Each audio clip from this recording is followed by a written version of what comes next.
استاد زوی دی خود به د پلان نه کتاب د فقهاو سبعو نقل کو ځکه دی د فقهاو سبعو د مدینه منورې شاګرد دی د ابو زناد نو د به هغه مسائل نقل کول فقهای سبعه د مدینه منورې د یو زمانی دي تابعین او د دو شیرونو کې راغلي دي الا كل من لا يقتدي بأئمة فقسمته ضيزاء عن الحق خارجه فخذهم عبید الله عروة قاسم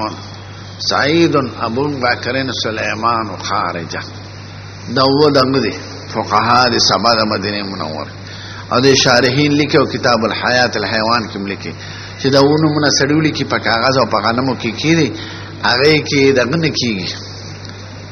دا سیدہ غنم چکنا سپگے پکی نکی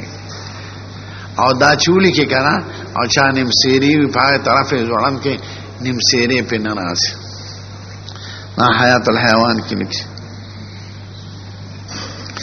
نوی کتاب د فقهاو سبعو چې دی نقل کئی فائنا کن نامنگا چرتو امام مالک سے وی سبق خود د پلار نمام میلے دے او دم میلے دے او دی د پلار نا کتاب د فقهاو سبعو نقل کئی منتفتر نگی اندگا اشار اندگا صاحب نا دے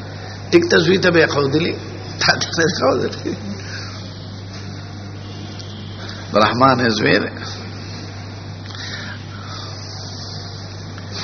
نو دا حدیث تا صحیح نوی حسن ہوئے یعنی حافظہ کی لگا کمزور دا راوی خو عدل پخپل حال لے نو چه راوی عادل وی خو خفیف و زبط وی نو حدیث حسن وی